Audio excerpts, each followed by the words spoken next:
An active storm track is setting up for the rest of February with sneaky shots of cold air to go with it, and I'm already watching a new time frame of interest starting about mid to late work week through next weekend all the way into early portions of the week after. And in this time frame, we could have that active storm track, and we've trended the pattern colder across pretty much the entire lower 48. So we're going to give you the details that we have on it, and I'll give you my thoughts on why we've trended colder and all that cool stuff. So after that, we'll go over today's weather, and we're going to be pretty active across the eastern U.S., and we'll talk on all that as we go. My name is Mitch. Good Sunday morning. Hope you guys are doing well and have had a wonderful weekend so far. Subscribe if you haven't. Like the video if you like it. And if anybody has anything I can pray about or pray over, please put it in the comments below. Let's get rocking and rolling this morning. So let's start off with the central U.S. We're going to start off with Tuesday morning, February the 17th. So time frame is up here and it's over here. And if you live in the eastern U.S., I'm going to show you guys too. Just hold tight. We'll show you the Euro and the GFS for the central, and the Euro and the GFS for the eastern next. So let's get rolling. Nothing going on really Tuesday morning. We got energy moving to the Rockies, about to eject through the middle of the country. And we have a storm system number 1 that's going to start a pretty active pattern. Now, I do think this low pressure will be pretty far north, but it will bring a stripe of heavy winter precipitation across the far northern sections of the country. I'm talking about North Dakota, only northern areas of Minnesota. In fact, it might be all rain for like Minneapolis. So definitely a warmer system. But as we move forward, how far south will this axis of winter weather be? It looks just to be confined to the north, but this will be some heavy wet snow, maybe even a little bit of ice and sleet up here. This is getting into Wednesday morning, so my folks tuning in from the UP of Michigan, could be a pretty active winter setup here, setting up really for the foreseeable future. But we move past that time frame, and then our next storm system moves in. Little bit more in the way of cold air oozing to the south, and how strong will this low pressure be? This is a 993. And I really think this low pressure will kind of bring down the cold air from the north with it. It's a 993 low, kind of between the Iowa Minnesota border. Of course, it'll be different by the time we get into this time frame. And this is next, this is this Thursday night and a Friday morning. We got a snow event breaking out across the Dakotas, Minnesota, surrounding states. That system cuts. And then the cold air begins to drop down south. So this is next Saturday, 6 days from now. You can see that 540 line. Cold atmosphere moving down to the south again, suppressing that storm track. But there's really nothing else that shows up on the Euro. We go all the way to 10 days out, and we'll stop it right there. So not much in the way of activity across the central U.S. A little bit different across the eastern, though, but let's finish off the central. And then we look at the GFS, same thing, shows that first storm system, and it is definitely a long-lived event. It's just going to be confined to the north. This is Wednesday morning. This is a heavy winter storm just way up to the north. So I think we're going to have a stripe of at least 6-inch plus snowfall amounts across this axis up here in North Dakota, northern Minnesota, northern Wisconsin, to the UP of Michigan with some ice. And I think we'll end up getting some winter storm watches up for some of these areas over the next 48 hours or so, if not sooner. But here comes our next system as we're moving into Thursday. And it's a weaker system compared to the Euro, but does get its act together, brings a little bit of precipitation. We got some rain to the south, some snow to the north, but not a big system at all. And then we get into Friday night to Saturday morning, the 20th through the 21st, and we get a big area of moisture moving across right here where Illinois, Indiana, Kentucky, Missouri, Arkansas, Tennessee all come together. Big system right there. And then it moves into the east, but it's not a big deal for the immediate central U.S. And then we get about a week from today. And, the GFS certainly isn't the best model in the world. One would argue it's one of the worst right now, but it shows a scenario where you have a lot of moisture to the south with cold air bogging it down. And we actually have some snow showing up across western Texas. And as we continue to move forward, there's just enough cold air on top of this moisture to bring some snow across areas of the south. And then it moves into the eastern U.S. And this is the time frame I'm watching. I've been kind of teasing at this on some of my social media platforms, kind of the end of next weekend into the early portions of the week after, so the 21st through the 24th or something like that. We've definitely had some changes in what we're seeing in the overall pattern.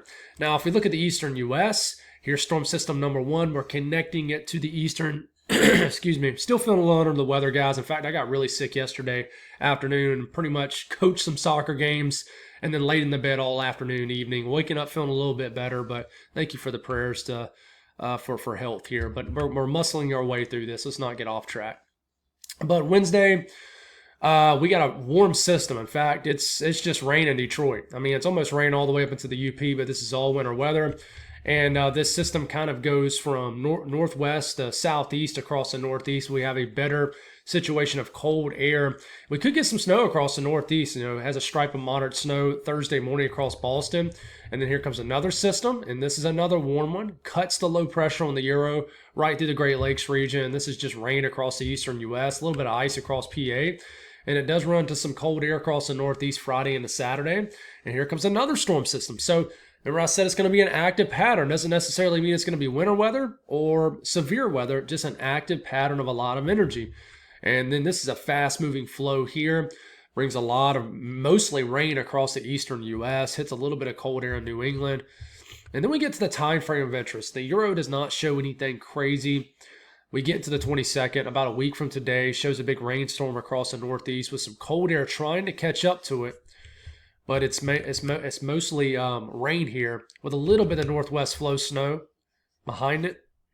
And then we get into next Monday, the 23rd, and then we get into the 24th. And there is some energy right here. It's hard to tell, but there's some energy trying to connect. It just connects too far off the East Coast. In fact, if you look very closely here, Monday morning, the 23rd, it's very far out, 8 days away, shows a rain-snow mix across eastern areas of North Carolina. So you got to watch any kind of trends with this energy. There's energy here, kind of under the hood, if you will, but it's not connecting in time. But we do have a big low pressure developing off the coast of the eastern U.S. on this run. So if we continue to move and we look at the GFS for the eastern U.S., here's that first system. Could bring a swath, if it does, it'll be pretty narrow, but could bring a swath of accumulating winter weather kind of Wednesday night and a Thursday morning across areas of the northeast and southeast Canada here. And then we move forward, and here comes just a big warmer system. It's going to be mostly rain across the eastern U.S. Big ridge will flex across the southern tier to the eastern U.S. This will bring near record high temperatures across the south. Very, very warm setup. It's going to get everybody in the spring fever for sure across areas of the south, but it's going to run into some cold air in place across New England Friday night, and that could deliver a swath of snow. Who knows? We'll see. And then here comes our big rainmaker for next weekend. I think next weekend will be very active too. We'll probably ruin some outdoor activities. This is a big rainmaker. Could run into some cold air to the north based off what the GFS thinks. And then here comes that really flat, kind of suppressed storm system. And this is the GFS. Remember, it's going to be wrong. We're not going to get a scenario that plays out exactly like this. But I like this time frame on what we're seeing with the ensemble guidance. I really do. There's something shifting in this time frame. And when I say that, that isn't Mitch saying that we're going to get a snowstorm across the south. But there's something going on in this time frame. And when is it? Once again, it's in that 22nd to 23rd time frame. Cold air press. This does get a big system going, unlike the Euro further to the west, therefore it's over land, and we get snow as far south as Atlanta, Columbia, Charlotte, all the way to the coastal areas of the Carolinas again. There's not a ton of cold air in place, but it's enough kind of for a splotchy snow event across the southeast. Not a forecast. Good gracious, guys. Don't tell everybody it's a forecast. Just something we're watching. I'm sure some bozo is going to share it on social media, and whether they provide context or not, it's going to get shared a ton. I don't know why people do that. And it's not even, just regular weather enthusiasts like me that does it. I mean, there's well-known meteorologists that do it, and I'm not 100% sure why they do it, even when they provide context. But anyways, I'm not going to get off on that. But that's something to watch, and that's that time frame of interest. Now, if we do look at the Euro ensemble, one of the best things to look at in the world here, this is blended model. This is blended member guidance here. 51 members blend together to create a mean or an average. And I mean, it doesn't really support what the GFS is showing, and there's not really a very strong snow signal to the south really at all, guys. It's really confined to the north. You got this axis of heavier snow very far to the north and out west. It's going to get very snowy out west with a trough digging down. But the northeast, I mean, it looks very active. You got over this 6-inch to 12-inch snowfall mean. So, I mean, it's still snowing up here. So you got to wonder, is this making our cold air source even better for late February into March across areas of the country? Because I do think we're going to have shots of cold air all the way through March. So if you look at the pattern itself, and I'm going to have to minimize this and bring up my drawing tool because I forgot to pull it up here. That was easy enough, harmless. Let's make sure we can draw on this. All right, we can. Good to go. So if we look at the pattern and just try to figure out what's going on, this is starting off about midway this week, Wednesday morning. We got a big trough dropping out west, and this is the Euro ensemble. And what happens here is energy sort of ejects off this trough, and you're going to see it right here, this extension of blue. And it fully ejects. You see how the blue area kind of detaches in this trough, and this is probably going to be some type of storm system. This will bring a shot of cold air. Trough is in the blue, the ridging is in the yellows and the orange and the reds. This will eject off the main trough here and then amplify across the eastern U.S. And we've had a trend towards this digging more that you see. Let's draw on this a little bit. We've had a trend towards this digging more across the east, further west, over the last few model runs. Okay, the trend is for this trough axis to be a little bit further west. So you can tell how it really digs in off the coast of the eastern U.S. and over the immediate east coastline. So what does that mean? Well, I mean, that means that we can get some energy that kind of digs into here and kind of does like that. So if we position this trough axis a little bit further to the west, like over this region, okay, then you're going to run the risk at some type of winter storm across the eastern U.S. Am I saying a winter storm across the south? I'm not. But we're going to run something. Something is going to happen between later next weekend and early into the week after. Something could happen. And there's been a trend with this to be further to the west. Now, this is a huge negative player on this working out here. I mean, this is what we call a negative PNA, which is a trough over Western Canada and the western lower 48. So this kind of kills our ridge axis. What you really need here is a big ridge spiking like this and a trough like this. This allows energy to kind of dive down to here, cold air kind of coming down, and then we get a better pattern for winter weather across the east. But this is definitely going to kind of be a negative influence on this right here. So it's just something we're watching here, but you can see how it unfolds. Big trough drops out west, and then a trough sort of detaches itself and then anchors out across the east. But we continue to get this reinforcing trough out across the west in general, which, hey, y'all have at it. Y'all haven't had much of winter at all, so it's good that ski country out here and people who like winter weather across the west are having an opportunity for winter. But this is a trend that we watch. And you can tell how, because we've had this trend towards a trough in the east, anchored a little bit further over the east, we've had a colder trend. So this is starting off Wednesday into Thursday, warmer than average temperatures in the warmer colors like the orange and the burgundy and the white colors right into here. And this is colder than average temperatures, the blues, the greens, and then this purple color right into here, like this Barney color mixed with white. This is colder than average temperatures. You're going to see we're going to be dealing with warmer than average temperatures across the central to eastern U.S. all the way through the week. But then you're going to see how this trough ejects across the country and then amplifies. And then we get a switch to colder temperatures beginning, I would say, this coming weekend all the way into early portions of the week after. So basically between the day 8 to day 12 time frame, we're trending colder across the eastern U.S. This is a shot of cold air that kind of finalized the last several days of February.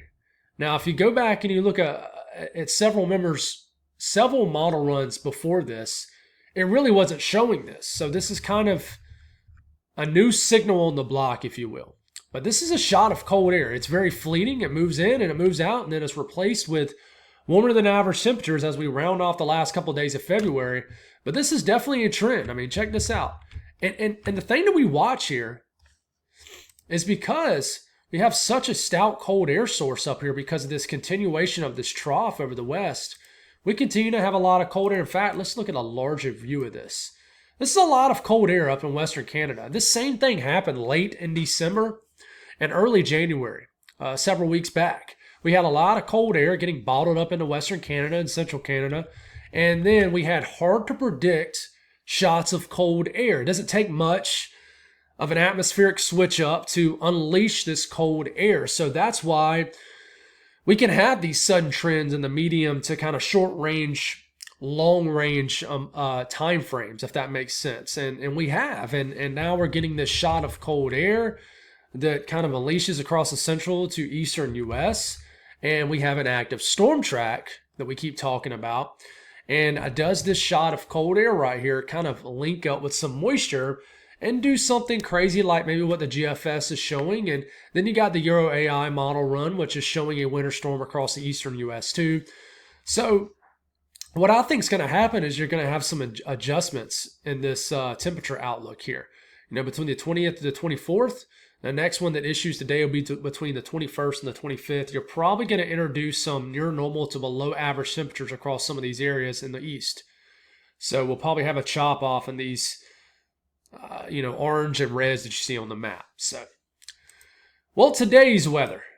And hopefully I feel a little bit better, and we can explain all that a little bit better over the next few days. But my nose is stopped up. I can barely even hear myself talk right now, so I don't know if I'm loud enough or too quiet or what it may be. But anyways, man, check out this impressive storm system riding over the south and the eastern U.S. right now. I mean, this thing is it looks pretty cool on radar, to be honest with you. I mean, taking a closer look at this, I mean, look at the spinach with this. Pretty cool stuff. Excuse me. I didn't hear any reports of any crazy severe weather overnight. I think we had a tornado warning in sections of Texas around Houston, I believe, last night, I think. But a lot of much needed rain is on the way. You don't really see any winter weather on your screen. Watches, warnings, and advisories. They don't even have winter weather advisories up for the few inches of snow being predicted right now by the National Weather Service across areas of New Jersey, PA, New York, and Long Island. And, I mean, of course, the criteria for winter weather advisories, winter storm warnings is a little bit different up there. But you can tell the West is starting to light up with a lot of alerts. We certainly have a lot of weather on the way for California. The risk at severe weather today, we do have a slight risk in the yellow. This includes Jacksonville, Albany. It includes Valdosta, Thomasville, Panama City, Tallahassee, Perry, up to Brunswick. Level 2 out of 5 risk of severe weather. And marginal risk gets all the way up into Augusta, Macon, Montgomery, back over to Mobile, all the way down to Orlando. And we do have a 5% risk at a tornado within 25 miles of the given location in this brown area.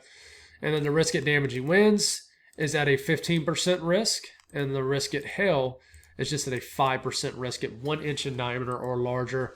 And if you look at the predicted radar by the HRRR model today, you can see a low pressure flying over the deep south with a line of storms developing by late morning, early afternoon. And you just got to watch out. This will be a line of storms that will pack a punch across central to southern Georgia into northern areas of Florida, including the Panhandle.